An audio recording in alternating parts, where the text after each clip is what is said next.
أعوذ بالله من الشيطان الرجيم بسم الله الرحمن الرحيم والصلاة والسلام على رسولنا محمد وعلى آله وصحبه أجمعين. Assalamu alaikum wa rahmatullahi wa barakatuh. Hurmatlı Müslüman bir tuğanlar, bugün biz sizlerden hadis savan kayra ulantabız. Bugünkü temamız azın olaq hadis tarixinden söz kılabız. Tarix bu öte manilүү. Bir nersenin tarixi olmasa al nerse joq hükümünde olur. Şoндуктан bizin hadis ilimindagi özünün tarixi var. Bizin günümüzge çeyin azırkı abaldağı hadis ilimini kanday jolдорду, kanday etaptardı basıp öttü. Hadis degende biz emneni düşündük? Peygamber sallallahu aleyhi ve sellem'din kıymıl hareketlerini düşündük. Mına oşol kıymıl hareketler kantip bizge çeyin keldi, kim arkalı keldi, jana kimder bizge çeyin uşul hadislerdi jetkirdi. Bul öte manilүү da. Bul emne üçün manilүү? Sebebi bizge kelgen, biz azыр Buhari, Muslim'de okup atkan hadisleribиздин çınında Peygamber sallallahu aleyhi ve sellem'ga tiyiştүү ekendigin anıktoo üçün, taktoo üçün sözsüz türde biz emneni okuşubuz gerek, hadis tarixin bilişibиз gerek. Eğer hadis tarixin bilbey turgan bolsok, bizdin aldыбызга kelgen ar bir kitepti açıp ele uşul hadis uşunday bar eken dese biz işengenge majbur bolobuz. Çünkü sebebi anın hadis tarixin bilbeybiz. Hadislerden kanday jol menen, kanday meynetler menen günümüzge çeyin jetip kelgendiginden habarыбыз boluşu şart hadis izildoочулөрүнүн. Degile jalpı ar bir musulmandın bundan habari boluşu gerek. Hadis tarixin biz jalpı jonundan alımlar bunu iki doğruga bölüp karışat. Mutakaddimun doğru, jana mutaahhirun doğru. Mutakaddimun degen doğru bu murdagılar degen söz. Mutaahhirun degen bular kiyinkiler degen söz. Hem aradagı eme kaysı? Hicri 4. asırga çeyinki, 4. kılımga çeyinki alımdardı. Hadis jönündө жүргүзгөн ilmi izilдөөлөрдү mutakaddimin doğru dep ataşkan. Hicri 4. kılımdan kiyinki izilдөөлөр, andan kiyinki alımlar mutaahhirin doğruna tiyешелүү alımlar bolup esептелет. Hicri degen sözdü koldoндук да. Мындан кийин илим эмеде daima ушул сөздү колдонобуз. Hicri degen бул эмне деген сөз? Hicri degen söz жыл санактын bir аталышы. Бул эмне үчүн hicri деп аталып калды? Бул hicri деген аталып калган себеби Пайгамбар саллаллаху алейхи ва саллям биз билебиз, hicrat деген bir İslam tarixinde öte manilүү bir okuya var. Mına ошол okuya kaçan boldu ele? Miladi 622 жылы болгон. Мына ошол учурдан баштап hicri жыл санагы башталган. Бул ошол башталган жылы эле аталдуу жок. Бул кийин Пайгамбар саллаллаху алейхи ва саллям өтүп кеткенден кийин Азирети Умардын халифалыгы доорунда Азирети Алинин сунушу менен hicrаттан 17 жылдан кийин башталган бул жыл санагы. Ошондо 622 жыл 1 hicri жыл болуп эсептелип калган. Bundan keyinki ayta turgan meseleler hicri jıl sanagı menen dep aytıp oturбай, hicri dep koyobuz. Bul hicri degen sözdü mına uşul esep menen esептеп түшүнөбүz. Эми hadis degen mutakaddimun murdakılar doğrunda kanday boldu ele? Murdakılar doğrunda hadis degen neyizi jalpı jonundan 3 türdü boldu. Birincisi Peygamber sallallahu aleyhi ve sellem'din uağı jana Peygamber sallallahu aleyhi ve sellem ötüp ketkenden kийинки sahabalardın doğru. Al wagtda hadis kanday boldu ele? Andan kийинки ekinci etap tadvin doğru dep koyot. Bul doğru oşol hicri 2. kılımdın algaçkı 1. jarımı dep koysak bolot. Oşol учурда tadvin dep koyot. Tadvin degen emне? Bul топтоо деген söz. Oşol учурда hadisler kanday boldu ele? Andan kийинки hicri 4. asırdın ayağına çeyinki kılım bu tasnif. Hadislerdi bölüştürүү doğru. Mına uşul 3 etap menen karabak bul mesele. Biz hazır 1. doğru Peygamber sallallahu aleyhi ve sellem'in uçurunda jana andan kийин Peygamber sallallahu aleyhi ve sellem kayıts bolgondan kийинки sahabaların doğrunda hadis jönündө söz kılmakçыбыз.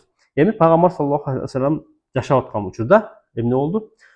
Rasulullah sallallahu aleyhi ve sellem aytkan ar bir sözü biz üçün bir hadisti düşündürüyor. Ar bir kıymıl hareketi bir hadisti düşündürüyor dedik. Эми сахаба доорунда негизи пайгамбар саллаллаху алейхи жашап аткан учурда хадистерден эч кандай бир проблема, эч кандай бир түшүнүксүз болуп кала турган нерсе абал жок эле. Себеби эгерде бир маселе чыга турган болсо, кайсы сахаба болсун чуркап барып пайгамбар саллаллаху алейхи вассаламдан түзмө-түз сурап, маселесин эмне кылчу? Чечип алчу. Бул жерде эч кандай бир проблема жок эле. Бирок кийинчерээк пайгамбар саллаллаху алейхи вассалам кайтыш болгондон кийин хадиске дагы эмнелер пайда болушу? Муктаждык пайда боло баштады. Ар кандай суроолор пайда боло баштады. Элестетиңиздер, мисалы 10 сахаба дей турган болсок, пайгамбарыбыз баруу учурунда 10 сахаба тең эгер бир нерсени билгиси келсе, түздөн түз кимге барган? Расулуллах саллаллаху алейхи вассаламга барган да. Бирок Расулуллах саллаллаху алейхи вассалам өтүп кеткенден кийин кайра эле эмне болуп атты? Проблема чыгат.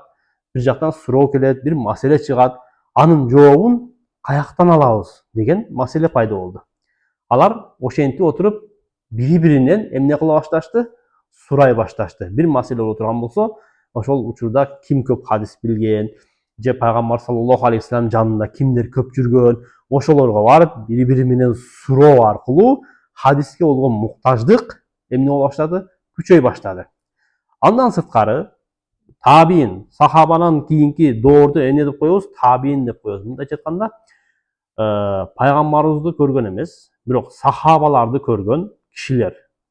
Ошол кишилерди, ыймандуу менен сахабаларды көрүп, ошол ыйман менен өткөн кишилерди табиин деп коебуз. Табиилер сахабалардан кийинки келген муун. Табииндер дагы хадис үйрөнүп баштагандан кийин алар кимден үйрөнөт хадисти? Сахабалардан үйрөнөт да. Сахабалар кээ бир бөлүгү аталары болуп эсептелет да табииндердин. Аларда ушундай эмелер пайда болду. Хадиске болгон каалоо арзуулары күчөгөндүктөн булар сахабалардан сурап отуруп, яғни сахабалар дагы ошол табииндер сураган, талап кылган талапка жооп бере турганчалык даражада эмне билиш керек болчу эле? Хадистерди билиш керек болчу. Ошолор сурап келген маселелерди чечиш керек болчу. Мына ушинтип хадис жөнүндө изилдөөлөр кайра-кайра эмне боло баштады? Күчөй баштады.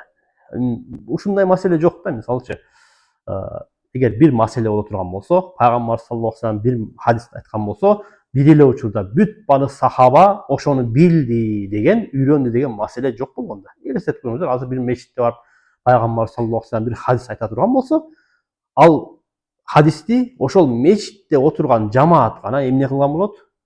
Уккан болот, билген болот, үйрөнгөн болот. А калган башка жакта, башка мечиттерде жүргөн адамдар ал хадистен эмне? Кабарсыз болот. Качан гана ошол хадиске болгон талап күчөп, табииндерден дагы хадиске болгон талап күчөй баштаганда гана алар сахабалардан сурап, айласыз сахабалар билбегендерин бири-биринен сурап отуруп, ушундай бир хадиске болгон кызыгуу, хадис илиминин өнүгүүсү пайда боло баштады. Бул биринчиси. Андан кийинкиси, ошол убакта дайыма пайгамбар саллаллаху алейхи вассалам өткөндөн кийин дагы халифалардын доорунда дагы эмне болду? Фатх кеңейип атты. Исламдын географиялык абалы дагы чоңоюп атты. Башка элдер, башка маданияттар мусулманчылыкты кабыл ала баштады. Эми бир маданият мусулманчылыкты кабыл алгандан кийин ал маданияттын өзүнүн ага чейинки үрп адат, каада салттары бар да. Эми бир эл ошол каада салты менен кирип атты да исламга. Киргенден кийин алардан дагы проблема чоңой баштады. Алардын мурда колдонуп келген каада салттары, ишенимдери исламга дал келеби же келбейби? Мына ушул маселелер чыкты. Бул маселелер чыккандан кийин буларга жооп берүү үчүн кайра эле сахабалар, кайра эле жанагы табииндерге күч келди. Булар кайра-кайра эмне кыла баштады? Кайра изилдене баштады. Бири-биринен сурай баштады, хадистерге жоромол кыла башташты, акырын ошентип отуруп илим көтөрүлө баштады. Эми бул жерден дагы бир экинчи маселе бар да. Ушул эле жерде баягы башка элдер, башка калктар ислам жайылган сайын баягы пайгамбар саллаллаху алейхи вассаламдын хадистерине болгон арзуулар күчөдү. Ошол эле учурда бул жерде бир пайгамбар саллаллаху алейхи вассаламдын эмнеси бар? Авторитети бар. Эгер бир киши ушундай хадис бар, ушундай хадис айтылды дей турган болсо, ал бүт бардыгы үчүн закон болгон. Аны сурап, бул эмнеге мындай, эмнеге айтты Расулуллах саллаллаху алейхи вассалам деп да сурашкан эмес. Ошо менен амал кылууга аракет кылышкан да. Ушундай абалды тескери тарапка же болбосо жеке кызыкчылык үчүн да колдонуп кетүү мүмкүнчүлүгү бар болгондуктан ошондой абалдар жарала баштады. Мындайча айтканда, жалган хадис айтуу жеке кызыкчылыгы үчүн адам биз ишин бүтүрүү үчүн ушуга окшогон бир баягы жалган хадистерди оюнан чыгарган хадистерди айтуу сыяктуу дагы абалдар жарала баштады. Мындай нерселер жанагы сахабаларды дагы хадиске катуу берилүүгө түрткү болду да. Ошентип отуруп 4 халифанын доорунда эмне кылышты сахабалар, халифалар? Ошол бирөө кайсы бир сахаба келип туруп бир хадис айта турган болсо, жана айтпадыкпы, сахабалар дагы бири-биринен эмне кылышкан дедик? Сурап үйрөнүшкөн. Бирөө билген хадисти экинчиси билбейт, экинчиси билгенди үчүнчүсү билбейт деген сыяктуу. Эми ошолор бирөө билбеген хадисти экинчиси сурап аткан учурда алар бири-биринен күбө талап кыла башташты.